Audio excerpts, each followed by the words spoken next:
Scotland is one of those places that seems to never really be simple, or summed up neatly into a couple of words. Sure, you can try, the tourists certainly do. Tartan, booze, and heavy accents. In reality, it's like most places in the world are nowadays. A strange mix of tradition and striving to be ahead in the modern world. But one thing that truly seems to persist with the country is fear. The fear of the countryside, the hills and the cliffs, the strong currents of the sea. The knowledge that the world out there is a dangerous place. Fear followed us into the towns as well, one of the simplest forms of merely being stabbed by one of the notorious gangs on the East Coast. But after my experiences growing up, I would say the fear of the countryside persists the most. That old world full of magic and ghouls, so easy to laugh about when sitting at home. But out there, on the moors, it's the type of place where you really can start to believe those old stories. I grew up in the countryside, in one of those tucked away houses in the Highlands, which, in order to get to, one needed to take the most underused roads possible before turning down a practically hidden track, winding deeper into the unkempt forests. In a lot of ways, it was a pretty darn good place to grow up in. There was little traffic, so my parents had little worry over the usual city problems. Plenty of room to keep animals of all sorts, and a vast playground stretching out for miles.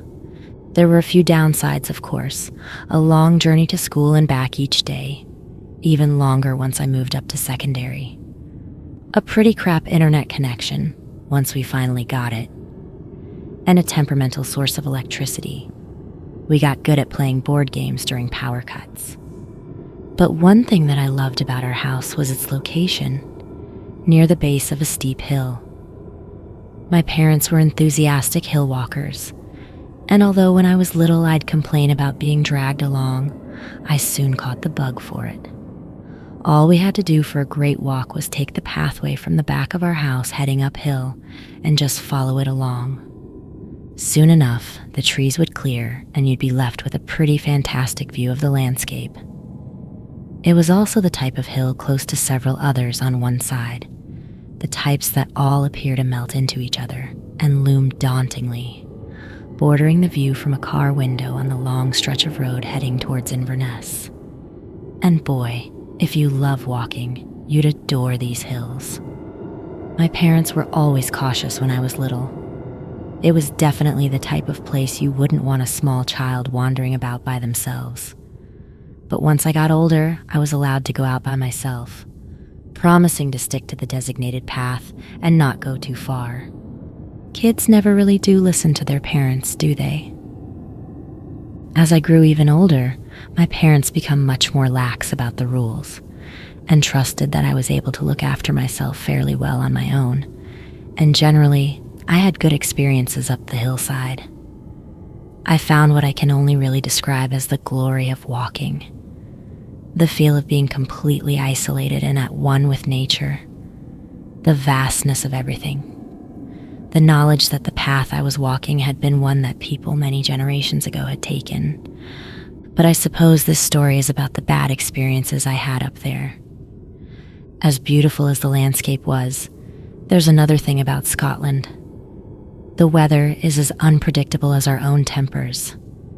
Once, when I was about 9 years old, I'd grown bored of watching television and decided to head out on a walk.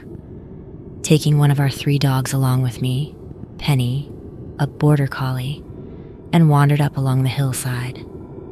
I was heading towards this pile of rocks which I'd nicknamed Stonehenge, but in reality, it was most likely an old cairn that had been knocked over and its stones scattered. It was a bit off the beaten path, but not too far away from the safety zone. I enjoyed going up there to play about it being a Neanderthal or tomb opener. The details I can't remember. But what I do remember is how I was so caught up in my imaginings and play that I didn't realize the weather had taken a turn for the worst, and that a thin veil of mist had set in that was growing steadily thicker and thicker. I noticed this, and even though I started to feel unsure, I could still see the pathway, so I shrugged and carried on playing. The next thing I knew, there was a loud bark from Penny, and I turned to face her to see what she had gotten worked up about. But as I turned, I saw her speeding towards me, her teeth bared. When a dog comes running towards you as though it's about to attack, it's a pretty frightening thing, especially when you're so young. I was frozen still trying to figure out where I should run when Penny had already jumped on top of me, toppling me over, and I fell in the gap between two of the largest stones. Thankfully, I didn't crack my head open on a rock, but the tumble was still scary enough, and I merely curled up whimpering, convinced that my dog had turned against me and would tear me to shreds. She hovered above me, her teeth inches from my neck, but instead of reaching down, she continued to snarl at something that wasn't me. She barked, and I felt her weight lift from me as she moved off me, furious at something that I couldn't see between my fingers. I stayed very still for I don't know how long, but it felt like an eternity. Finally, she stopped appearing as though she was about to attack and retreated back to me, tentatively licking my face. I gathered as much bravery as I could muster and got up on my knees before she nudged me away from where she'd taken a stance. I stood up and moved towards the path, and Penny stayed close at my side, still not at ease. She relaxed a little when we met the trodden path, but as I stumbled back along towards home quickly, my legs still brushed against her side as I took each step. I had a bit of explaining to do to my parents when I came in, but they were used to me getting a bit dirtied up and scratched when I played in the forest. I mentioned how defensive Penny had gotten, but we all ended up brushing it off, thinking it had maybe been a stray sheep that she'd been growling at. The second experience I had was a fair few years later when I was 15 years old. It was an age in which I'd probably spent the least amount of time outside on walks, as I'd gotten caught up in the world of the internet, and was able to communicate with my friends relatively cheaply at home, something which I was greatly excited by. That Saturday, the internet had failed, and I'd gotten increasingly angry, taking my frustration out by yelling at my parents about how horrific it was to live so isolated, and in the typical teenage manner, stormed out of the house. Knowing that they'd be likely to follow me on the road towards civilization, I headed in the opposite direction and took myself up the hillside.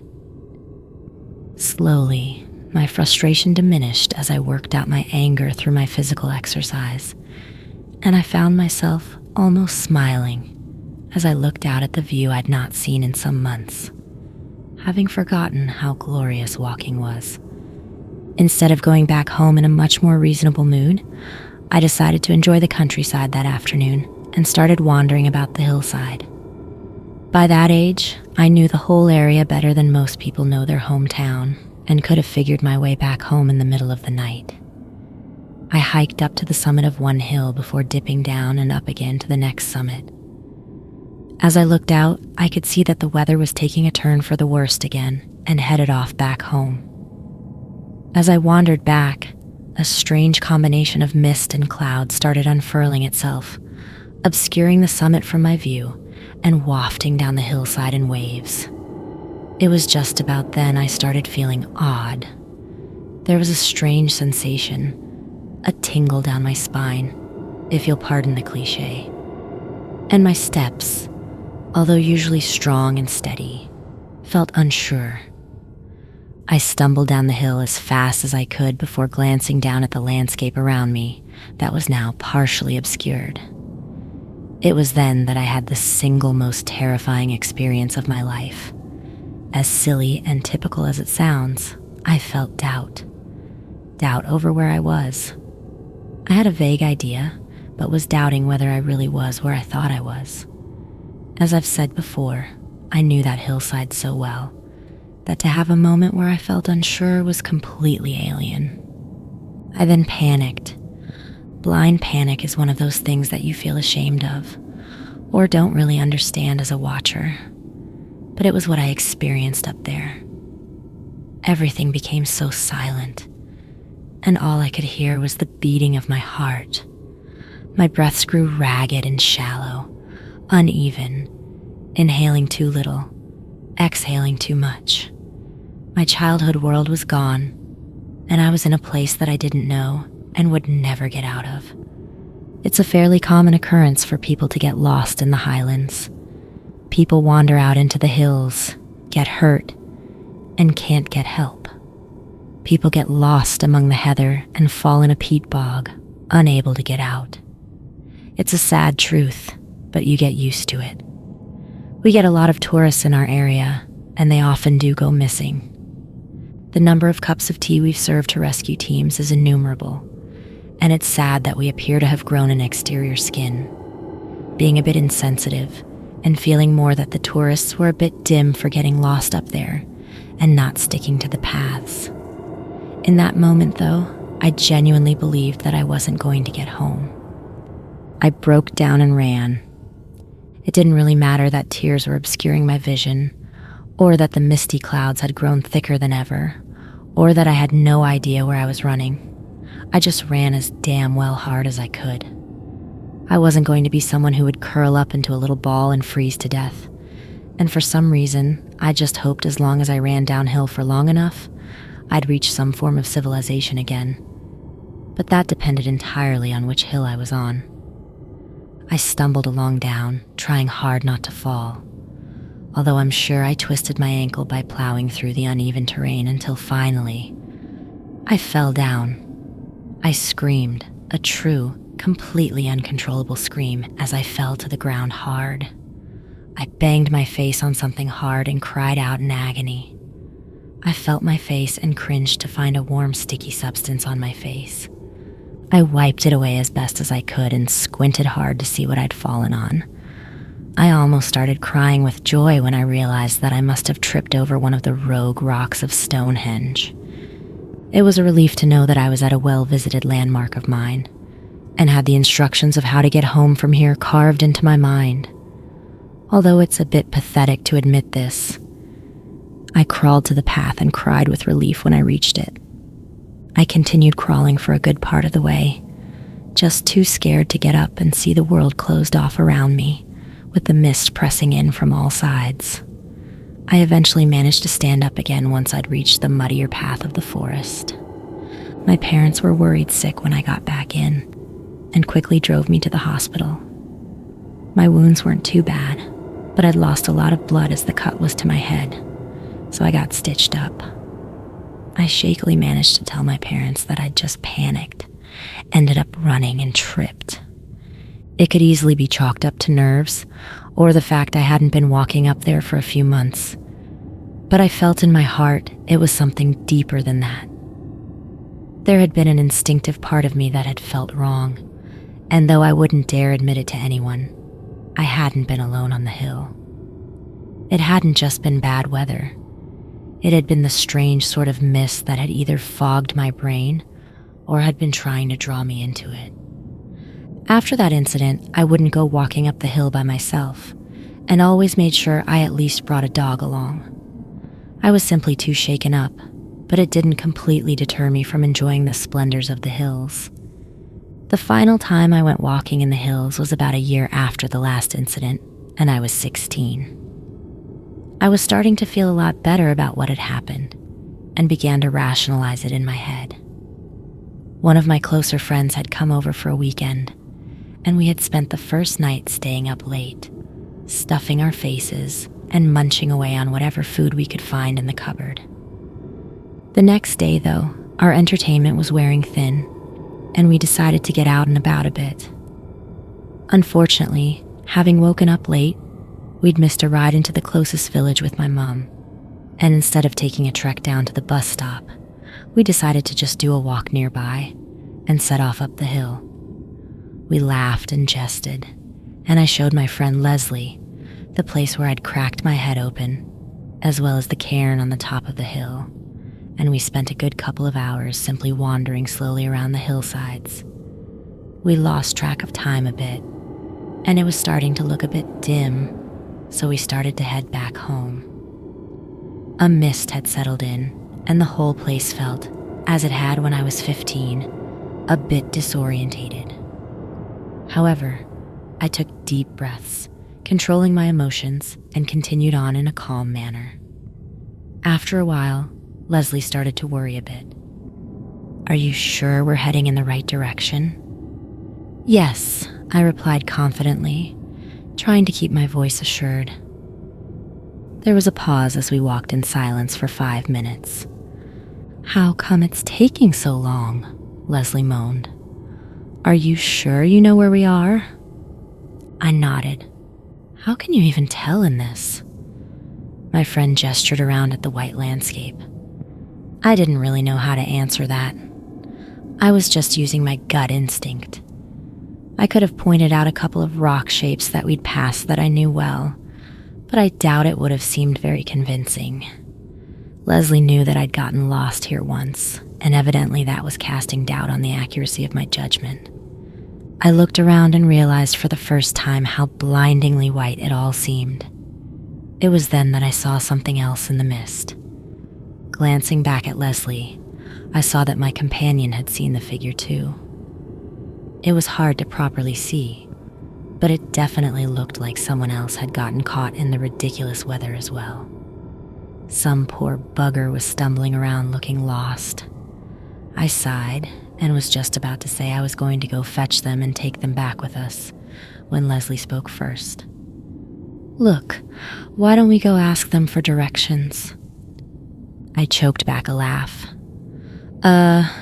Somehow I don't think they're going to be the best help. It's probably some tourist." She looked at me incredulously. "What are you talking about? They look a damn lot more sure of themselves than we do." I glanced back at the figure, which appeared to have fallen down, confused. "Look, come on before he goes." Leslie started off towards the figure. "No!" I grabbed her arm. "What is it?" I spoke in an urgent whisper. "The thing over there, it's standing up." Leslie looked at it before turning back and rolling her eyes. "Yes." I looked over. The figure was most definitely on the ground, fumbling around. "We should go. Now." "What?" "Shh." I lowered my voice. "Now step back slowly." "Oh, for Christ's sake. Look, I'll just be a minute to go ask the guy if we're headed in the right direction, okay?" I shook my head, but she prized her arm from my grasp, made a face at me, and wandered off towards the figure. I watched her go as she and the figure faded slowly from my view. I waited for 10 minutes, then went home. When I got home, I told my parents that Leslie and I had gotten separated, and a search team was called. I wasn't entirely sure whether I should mention the figure we'd seen, hard to make out by both of us, but with such differing behaviors. But I told the police when they came to interview me. I doubt they took me seriously, what with the fact I'd had bad experiences before, and probably concluded that I'd had a hallucination of some sort. After all, a lot of people go up, but not everyone comes down. It's a sad, unfortunate truth. But now, looking back, I'm not so sure it's as simple as that. Of course, accidents happen, but I can't help but remember those 3 incidents. The same pricking of hairs against my shirt, the same feeling of the mist pressing in around me, the same nagging that something wasn't quite right. You see, the figure was 2 things at once. From my perspective, I saw a lost tourist, some poor bugger that had strayed from the path and not gotten back before getting completely disorientated. Leslie claimed to have seen someone who was sure of themselves, someone to ask for help.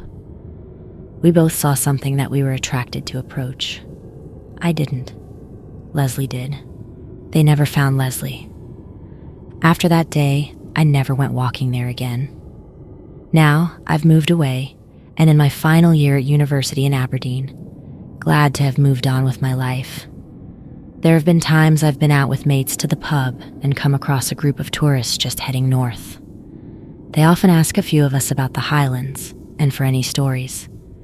Sometimes they even ask directly about mythical creatures, such as the Loch Ness Monster, or about the Fae, and I'll tell them my story. Normally, they'll nod and listen politely enough, while my friends jeer away at me for trying to wind up the tourists, or being a bit soft in the head, believing in fairies and the like. But there are a few times, after I laugh off the teasing, that I catch someone's eye, whether they be someone I share a mutual friend with but don't know well, or a quiet drinker at the bar listening into our conversation, someone who themselves have lived outside the cities, and we share, just for a moment, an understanding.